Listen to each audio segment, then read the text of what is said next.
I never imagined falling for one of the richest men in the world. The private jets, island getaways, and promises of forever blinded me to the truth. Society wasn't ready for a black woman to stand beside him. This is my raw, unfiltered story of love, prejudice, and redemption.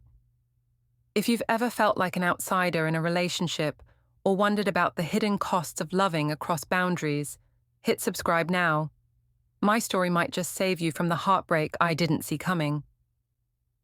Looking back, I was just a regular woman with big dreams and a stable life. At 32, I had finally hit my stride, a marketing director position at a growing tech company, my own apartment in the city, and a small circle of friends who'd been with me through everything. As a black woman in corporate America, I'd fought twice as hard to be taken half as seriously, but I was proud of where I stood. My parents had raised me to believe I could achieve anything with hard work and determination, even if society tried to tell me otherwise. I didn't grow up with much. Mom was a nurse, Dad taught high school math, and we lived in a modest neighborhood where making ends meet was the consistent family project. College was a mixture of scholarships, loans, and me working 2 jobs to stay afloat. But I made it through, determined to create opportunities that weren't handed to me. I remember promising myself that I would never compromise my values for security or status. Funny how life tests the promises we make to ourselves. The day I met him was completely ordinary, or at least it started that way.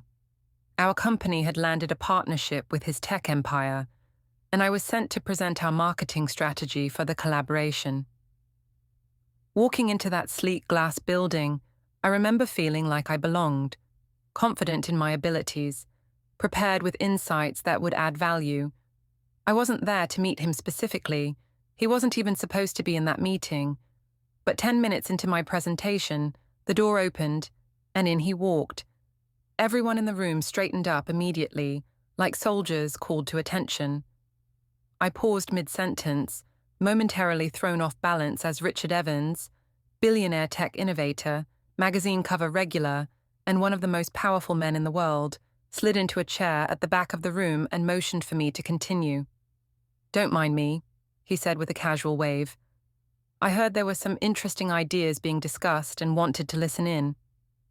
I'll never forget how he looked at me, not through me like most executives did to women who looked like me, but directly at me, with genuine curiosity. I swallowed hard and continued my presentation, somehow finding my voice again. What surprised me most wasn't his presence, but how attentively he listened, nodding occasionally, his eyes never leaving the screen or my face.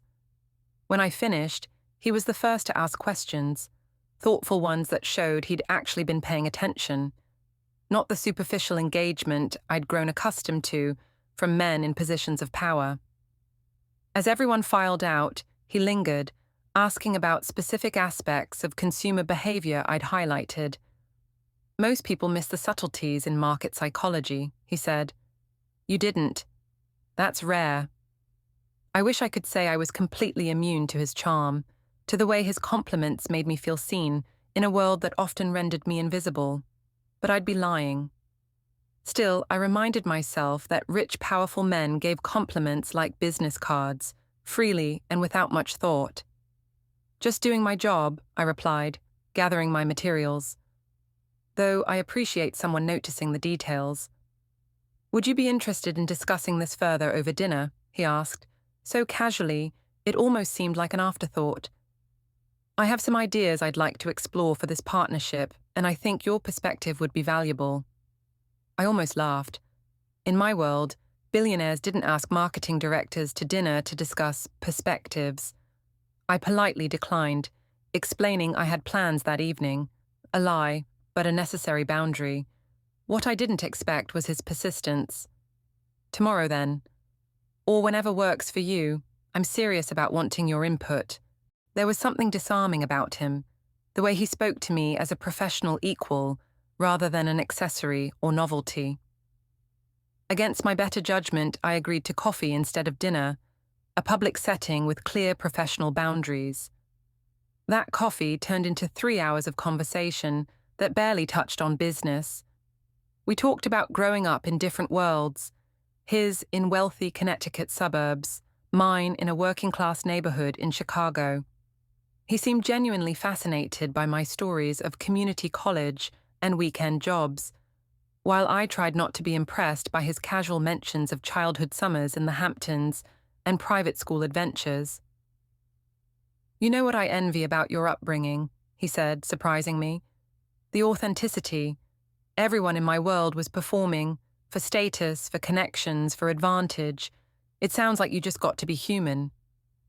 I remember thinking how strange it was that he envied anything about my life. But there was something refreshing about his self-awareness, his acknowledgement of privilege without the performative guilt I'd seen from other wealthy white men. What I didn't recognize then were the subtle warning signs, how he romanticized my struggle, turning my normal life experiences into something exotic and inspiring. How he positioned himself as different from other wealthy people, one of the good ones who understood real life. How easily he could move between worlds while I was constantly asked to justify my presence in his. When he called me the next day to ask me to dinner again, a real dinner this time, not just coffee, I hesitated. Something told me that stepping across this line would change everything, that some doors aren't meant to be opened. But curiosity and, yes, attraction won out. One dinner, I told myself, just to see what it's like on the other side. If only I'd known then that the other side would both dazzle and destroy me in ways I couldn't imagine. That cultural differences weren't just about how we grew up, but about how the world would see us together. That his world would welcome me conditionally, temporarily, a visitor, never a resident. The signs were there from the beginning. I just wasn't reading them correctly. That first dinner turned into weekend getaways on his private jet. Before I knew it, I was living in a whirlwind of luxury I'd never imagined possible. Richard opened doors to places I'd only seen in magazines, Parisian art galleries that closed for our private viewings, Italian villas nestled in vineyards, yacht parties with people whose names dominated global headlines. "I want to show you everything," he'd whisper, as if sharing a beautiful secret between us. I felt like Cinderella, constantly checking my watch, wondering when the spell would break. But the glass slipper kept fitting, and the clock never struck midnight. The strangest part wasn't the luxury, it was how I began to matter to people who wouldn't have glanced my way before. CEOs and celebrities suddenly remembered my name, laughed at my jokes, asked for my opinions. It was intoxicating and unsettling all at once. My friends tried to warn me. "Girl, you know they're just being nice because of him," my best friend Tasha said during our monthly brunch. I dismissed her concerns, convinced that what Richard and I had transcended the superficial trappings of his world. But there were moments that pricked at my conscience. The subtle surprise on the maitre d's face when Richard introduced me as his girlfriend, not his assistant. The way certain friends of his would compliment how articulate I was, as if expecting otherwise. The questions about my exotic background, despite being born and raised in Chicago. Richard seemed oblivious to these microaggressions, or perhaps he chose not to see them. When I pointed them out, he'd kiss my forehead and say, "They just don't know you like I do. Give them time." So I smiled through uncomfortable dinner parties and ignored the whispers, believing love could conquer all differences, even when those differences were embedded in centuries of history that neither luxury nor affection could erase. 6 months into our relationship, a photo of us kissing at a charity gala hit the tabloids. "Billionaire's exotic new love," screamed the headline. The comments section was a cesspool of racism and speculation. "Gold digger," "diversity hire girlfriend," "won't last till Christmas." I told myself not to read them, but late at night, I scrolled through hundreds of strangers dissecting my worthiness to stand beside him. Richard assured me it didn't matter. "They're jealous. Ignore them." But he didn't understand that for me, This wasn't just tabloid gossip, it was a painful reminder of barriers I thought love could overcome.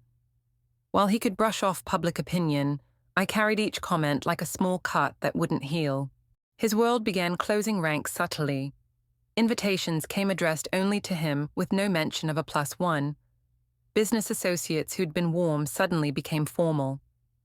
At one dinner, I overheard his college friend whisper, "She's gorgeous, Rich, but is this just a phase? Your family has expectations." When I confronted Richard, he seemed genuinely confused. "Those people don't matter," he insisted. "We matter."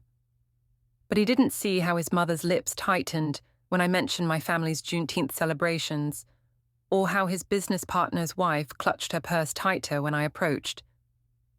The isolation crept in from both sides.